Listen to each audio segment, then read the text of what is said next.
High বন্ধুরা, আশা করি সকলে ভালো আছো, সুস্থ আছো। নতুন বছর সবার ভালো কাটুক এই কামনা করি।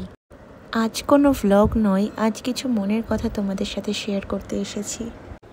পোস্টপার্টাম ডিপ্রেশন, যেটা আমি প্রেগনেন্ট থাকতে অনেকবার শুনেছি আর ভিডিও দেখেছি, কিন্তু বুঝতে পারিনি যে এতটা কঠিন হয়। আর নিজের মাকে জিজ্ঞাসা করি তো বলে এরকমই হয়, শাশুড়ি মাকে জিজ্ঞাসা করি তো বলে মা হওয়া অত সহজ নয়।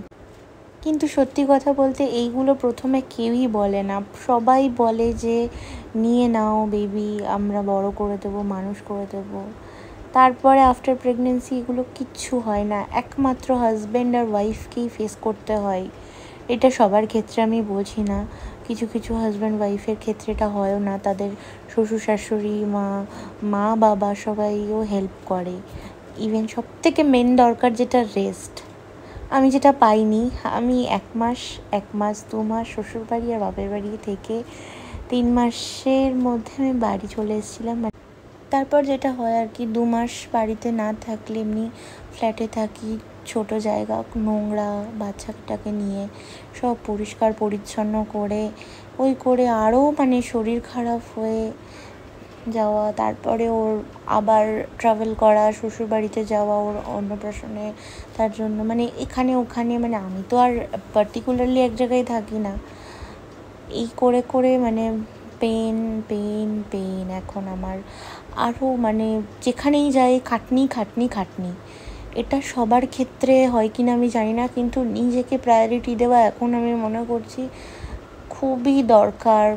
কারণ আমার একদম এন্ড হয়ে গেছে সব কিছু। আমার এই যে এখন আমি কথা বলছি, আমার বুকের ওপরে উনি না শুলে ওনার ঘুমও হবে না। আমার ছোট্ট মোমোর কথা বলছি আর কি।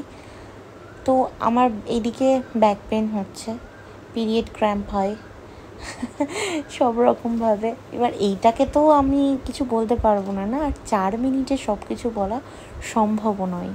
অনেক কিছু সিজার হয়েছে, কেউ ভাববেই না যে সিজার, কেউ মনেই করবে না বেবি হয়ে গেছে, যে মেয়েটা সিজার হয়েছে, বেবিটা হয়েছে, ওরও যে শরীর খারাপ বা কিছু এরকম কেউ ভাবে না, একমাত্র হাজব্যান্ড ছাড়া কেউ ভাবে না এটা। বা হয়তো আমিও, এটা ভুল হতে পারি, এটা হয়তো আমার পোস্টপার্টাম ডিপ্রেশনের সাইড এফেক্টও হতে পারে, যে কেউ এটা হয়তো ভাবছে না। আমি নিজেই বেশি করে কাজ করছি। তারপরে ফ্যাট, অনেক কিছু, অনেকে বডি শেমিংও করে, কি বাজে দেখতে, জীবনেও কমবে না, এইসব কথা আমাকে এখনও শুনতে হয়েছে, যার জন্য আমি ওটস আর টক দই খাচ্ছি, কিন্তু কমছিও না। খিদে পেয়ে যায় খুব, জানি না আমার সাথেই একা হয় নাকি অনেক মায়েদেরই হয়েছে। খিদে পেয়ে যায়, প্রেগনেন্সির পরে কত ভাত খেয়েছি আমি, তাও মনে হতো পেট ভরতো না। তো যাই হোক, কিন্তু এত কষ্টের মধ্যেও আমি নিজেকে খুব হ্যাপি রাখি। আমার ছোট্ট মোমোর ফেসটা দেখে আমি ভীষণ হ্যাপি থাকি। আমি এখন এই টাইমটাকে সত্যি কথা বলতে ভীষণ এনজয়ও করছি। আর এই পোস্টপার্টাম ডিপ্রেশনের যন্ত্রণা, লোকের কথাবার্তা, সমস্ত কিছু নিয়ে হজবরল খিচুড়ির মধ্যে রয়েছি। এটাই আমার মনের কথা ছিল, জানি না কে কীভাবে নেবে, কিন্তু আমার ভালো লেগেছে বলে আমি কোনোদিনও এরকমভাবে বলিনি। আর এইটুকুই, ব্যাস, টাটা বাই। আর আমার ছোট্ট বাবুর তরফ থেকেও টাটা। আর আজকের ওয়েদার তোমাদের সাথে আমি শেয়ার করছি। দেখো, আজকের ওয়েদারটা জাস্ট ওয়াও। আর আমার বেডরুম থেকে এই গাছটা আর এই খেজুর গাছটার এই পাড়ার সামনে এই দুটো পুকুর আছে, এত ভালো একটা ভিউ দেয়। আর এরম ওয়েদার হলে তো খুবই সুন্দর লাগে।